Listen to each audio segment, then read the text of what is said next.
ਰਮਨ ਭਾਜੀ ਆਪਣੇ ਜਿਹੜੇ ਫਰੇਟ ਰੇਟਸ ਆ ਕਹਿੰਦੇ ਬਹੁਤ ਬੂਮ ਕਰ ਰਹੇ ਆ, ਪਰ ਟਰੱਕਿੰਗ ਜੌਬਸ ਡਿਸਅਪੀਅਰ ਹੋ ਰਹੀਆਂ। ਕਹਿੰਦੇ ਵੀ ਜਿਹੜਾ ਨਵਾਂ ਲੇਟੈਸਟ ਫੈਡਰਲ ਡਾਟਾ ਆਇਆ ਉਹਦੇ ਮੁਤਾਬਕ 1000 ਦੇ ਕਰੀਬ ਜਿਹੜੀਆਂ ਟਰੱਕਿੰਗ ਜੌਬਸ ਆ ਉਹ ਐਲੀਮੀਨੇਟ ਹੋਈਆਂ ਜੂਨ ਮਹੀਨੇ ਦੇ ਵਿੱਚ। ਬਿਲਕੁਲ ਜੀ। ਇੱਥੇ ਹੁਣ ਹਰਜੋਤ ਭਾਜੀ ਬਹੁਤ ਜਿਹੜੀ ਚੀਜ਼ ਆ ਉਹ ਹੁਣ ਚੱਲ ਰਹੀ ਹੈ ਉੱਥੇ ਕਿ ਬਹੁਤ ਜ਼ਿਆਦਾ ਫੈਕਟਰ ਹੈਗੇ ਆ ਇਹਦੇ ਵਿੱਚ, ਹੈ ਨਾ, ਕਿ ਕਈ ਕੰਪਨੀਜ਼ ਜਿਹੜੀਆਂ ਹੈਗੀਆਂ ਡੈਫੀਨੇਟਲੀ ਇੰਡਸਟਰੀ ਬੂਮ ਕਰ ਰਹੀ ਹੈ, ਪਰ ਕੰਪਲਾਇੰਸ ਜਿਹੜੀ ਹੈਗੀ ਆ ਜੇ ਉੱਥੇ ਨਹੀਂ ਹੈਗੀ ਤੇ ਕੰਪਲਾਇੰਸ ਦੇ ਕਰਕੇ ਵੀ ਬਹੁਤ ਜਿਹੜੀਆਂ ਕੰਪਨੀਜ਼ ਹੈਗੀਆਂ ਆਊਟ ਆਫ ਬਿਜ਼ਨਸ ਜਾ ਰਹੀਆਂ ਹੈਗੀਆਂ, ਉਹ ਜਾ ਸਕਦੀਆਂ ਹੈਗੀਆਂ। ਉਹਨਾਂ ਦੇ ਕਰਕੇ ਵੀ ਜਿਹੜੀਆਂ ਜੌਬਸ ਆ ਐਲੀਮੀਨੇਟ ਹੋ ਰਹੀਆਂ ਹੈਗੀਆਂ। ਔਰ ਖਾਸ ਕਰਕੇ ਮਤਲਬ ਅੱਗੇ ਅਗੇਨ ਆਪਾਂ ਮੈਕੈਨਿਜ਼ਮ ਅੱਗੇ ਵੀ ਦੇਖਦੇ ਸੀਗੇ ਕਿ ਵੀਅਰਡ ਜੇ ਮੈਕੈਨਿਜ਼ਮ ਹੈਗੇ ਆ, ਵੀਅਰਡ ਮੈਕੈਨਿਜ਼ਮ ਚੱਲ ਰਹੇ ਆ। ਔਰ ਹੁਣ ਮੈਕੈਨਿਜ਼ਮ ਜਿਹੜਾ ਹੈਗਾ ਉਹ ਚੱਲ ਰਿਹਾ ਹੈਗਾ ਕਿ ਜਿੱਥੇ ਫਰੇਟ ਜਿਹੜਾ ਇੰਨਾ ਬੂਮ ਕਰ ਰਿਹਾ ਹੈਗਾ, ਰੇਟਸ ਇੰਨੇ ਬੂਮ ਕਰ ਰਹੇ ਹੈਗੇ ਆ, ਲੇਕਿਨ ਅਨਫੋਰਚੂਨੇਟਲੀ ਜੌਬਸ ਜਿਹੜੀਆਂ ਉਹ ਥੱਲੇ ਨਹੀਂ ਜਾ ਰਹੀਆਂ ਹੈਗੀਆਂ। ਸੋ ਇਹਦੀ ਕਹਾਣੀ ਕੋਈ ਅਜੇ ਸਮਝ ਨਹੀਂ ਆ ਰਹੀ ਹੈਗੀ। ਪਰ ਕਈ ਵਾਰੀ ਇੱਕ ਛੋਟਾ ਜਿਹਾ ਆਈਡੀਆ ਵੀ ਮੈਨੂੰ ਕਿਸੇ ਨੇ ਦਿੱਤਾ ਸੀ, ਕਹਿੰਦੇ ਜੀ ਡਰਾਈਵਰਲੈਸ ਟਰੱਕ ਵੀ ਹੋ ਰਹੇ ਆ ਜ਼ਿਆਦਾ, ਇਸ ਕਰਕੇ ਵੀ ਸ਼ਾਇਦ ਹੋ ਰਿਹਾ। ਪਰ ਏਡਾ ਵੱਡਾ ਫਰਕ ਨਹੀਂ ਹੁੰਦਾ ਕਿ ਡਰਾਈਵਰਲੈਸ ਟਰੱਕ ਦੇ ਵਿੱਚ ਇੰਨਾ ਜ਼ਿਆਦਾ ਫਰਕ ਪੈ ਜਾਵੇ।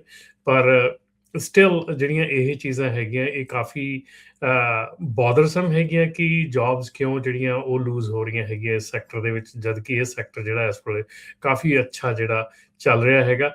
ਪਰ ਇਹਦੇ ਨਾਲ ਹੀ ਹਰਜੋਤ ਭਾਜੀ ਪਿਛਲੇ ਇਸ ਹਫ਼ਤੇ ਦੇ ਵਿੱਚ ਹੀ 10 ELDs ਹੋਰ ਜਿਹੜੀਆਂ ਰਿਵੋਕ ਕਰ ਦਿੱਤੀਆਂ ਗਈਆਂ।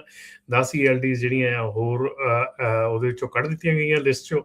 ਉਹਦੇ ਨਾਲ ਵੀ ਬਹੁਤ ਜਿਹੜੀਆਂ ਕੰਪਨੀਜ਼ ਹੈਗੀਆਂ ਪ੍ਰੋਬਲਮ 'ਚ ਆਉਂਦੀਆਂ ਹੈਗੀਆਂ, ਕਿਉਂਕਿ ਜਿਹੜੇ ਉਹ ਯੂਜ਼ ਕਰਦੇ ਹੈਗੇ ਆ। ਦੂਸਰਾ ਜਿਹੜਾ ਇਸ ਵੇਲੇ ਬਹੁਤ ਜ਼ਰੂਰੀ ਜਿਹੜੀ ਚੀਜ਼ ਚੱਲ ਰਹੀ ਹੈਗੀ ਆ ਉਹ ਅਗੇਨ ਇੰਟਰਨੈਸ਼ਨਲ ਕਾਰਗੋ ਥੈਫਟ, ਜਿਹੜੇ ਆਰਗੇਨਾਈਜ਼ਡ ਕ੍ਰਾਈਮ ਹੈਗਾ ਟੈਕਸਸ ਦੇ ਵਿੱਚ ਜਿਹੜਾ ਫੜੇ ਗਏ ਹੈਗੇ ਆ $multi-million ਕ੍ਰਿਮੀਨਲ ਐਂਟਰਪ੍ਰਾਈਜ਼ ਆ, ਉਹਨਾਂ ਦੇ ਉੱਤੇ ਵੀ ਜਿਹੜੀ ਆ ਡੈਫੀਨੇਟਲੀ ਇਸ ਵੇਲੇ ਕਾਫੀ ਜ਼ਿਆਦਾ ਜਿਹੜਾ ਜ਼ੋਰ ਚੱਲ ਰਿਹਾ ਹੈਗਾ। ਕੰਪਨੀਜ਼ ਜਿਹੜੀਆਂ ਆ ਉਹਨਾਂ ਨੂੰ ਕਾਫੀ ਜ਼ੋਰ ਦੇ ਨਾਲ ਇਹ ਜਿਹੜੀ ਚੀਜ਼ ਆ ਇਹਦੇ ਪਿੱਛੇ ਕੰਮ ਚੱਲ ਰਿਹਾ।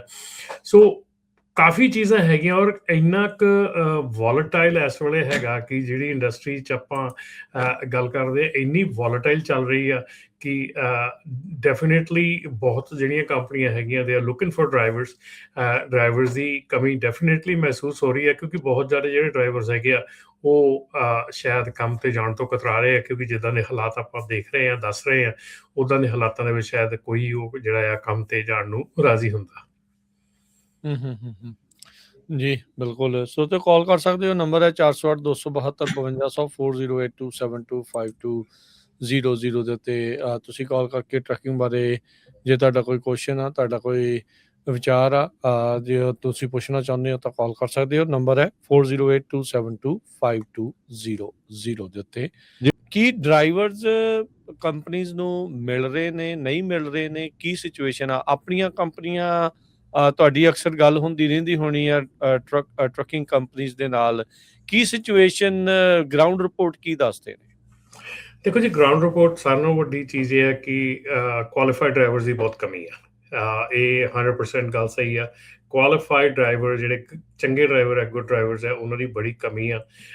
ਕੰਪਨੀਜ਼ ਨੂੰ ਵਾਰ-ਵਾਰ ਬਹੁਤ ਕੰਪਨੀਜ਼ ਨੂੰ ਕਹੀਦਾ ਹੈ ਕਿ ਤੁਸੀਂ ਕੁਆਲੀਫਾਈਡ ਡਰਾਈਵਰ ਨੂੰ ਥੋੜ੍ਹਾ ਜਿਹਾ ਟਾਈਮ ਲਾ ਕੇ ਚੂਜ਼ ਕਰਿਆ ਕਰੋ, ਪਰ ਜਦੋਂ ਡਰਾਈਵਰਸ ਦੀ ਕਮੀ ਆ ਜਾਂਦੀ ਆ ਫਿਰ ਤੁਸੀਂ ਕੰਪਰੋਮਾਈਜ਼ ਕਰ ਜਾਂਦੇ ਆ, ਆਪਣੀ ਸਿਲੈਕਸ਼ਨ ਪ੍ਰੋਸੈਸ ਦੇ ਵਿੱਚ ਕੰਪਰੋਮਾਈਜ਼ ਹੋਣਾ ਸ਼ੁਰੂ ਹੋ ਜਾਂਦਾ ਤੇ ਉਹ ਕੰਪਰੋਮਾਈਜ਼ ਹੀ ਜਿਹੜਾ ਕੀਤਾ ਤੁਹਾਨੂੰ ਅੱਗੇ ਜਾ ਕੇ ਨੁਕਸਾਨ ਕਰਦਾ। ਸੋ ਡੈਫੀਨੇਟਲੀ ਜਿਹੜੀ ਆ ਚੰਗੇ ਡਰਾਈਵਰਸ ਆ ਉਹਨਾਂ ਦੀ ਬਹੁਤ ਕਮੀ ਹੈਗੀ ਇਸ ਵੇਲੇ। ਤੇ ਜੇ ਤੁਸੀਂ ਟਰੱਕਿੰਗ ਦੇ ਵਿੱਚ ਹੈਗੇ ਜਾਂ ਡਰਾਈਵਰ ਕਮਿਊਨਿਟੀ ਦੇ ਵਿੱਚ ਹੈਗੇ ਆ ਤਾਂ ਡੈਫੀਨੇਟਲੀ ਤੁਸੀਂ ਇਸ ਵੇਲੇ ਆਪਣੀਆਂ ਸਕਿੱਲਸ ਨੂੰ ਬੈਟਰ ਕਰ ਸਕਦੇ ਹੈਗੇ ਆ। ਸਕਿੱਲਸ ਨੂੰ ਬੈਟਰ ਕਰਨ ਦੇ ਨਾਲ ਤੁਸੀਂ ਜਿਹੜੇ ਆ ਆਪਣੀ ਇੰਗਲਿਸ਼ ਨੂੰ ਬੈਟਰ ਕਰੋ, ਆਪਣੇ ਸਕਿੱਲਸ ਨੂੰ ਬੈਟਰ ਕਰੋ, ਕੋਰਸਿਸ ਲਓ, ਕੁਛ ਨਾ ਕੁਛ ਐਸਾ ਨਾਲ ਦੇ ਨਾਲ ਕਰੋ ਤਾਂ ਕਿ ਤੁਹਾਨੂੰ ਜਿਹੜਾ ਆਉਣ ਵਾਲਾ ਸਮਾਂ ਹੈਗਾ ਉਹਦੇ ਵਿੱਚ ਇਹ ਜੌਬ ਦੇ ਵਿੱਚ ਅੜਚਨਾ ਨਾ ਆਉਣ ਔਰ ਤੁਹਾਨੂੰ ਕੁਆਲੀਫਾਈਡ ਡਰਾਈਵਰ ਦੀ ਤਰ੍ਹਾਂ ਮੰਨਿਆ ਜਾਵੇ, ਜਿੱਦਾਂ ਕਿ ਆਪਾਂ ਪ੍ਰੋਫੈਸ਼ਨਲ ਕਮਰਸ਼ੀਅਲ ਡਰਾਈਵਰ ਕਹਿੰਦੇ ਆ। ਸੋ ਪ੍ਰੋਫੈਸ਼ਨਲ ਬਣੋ।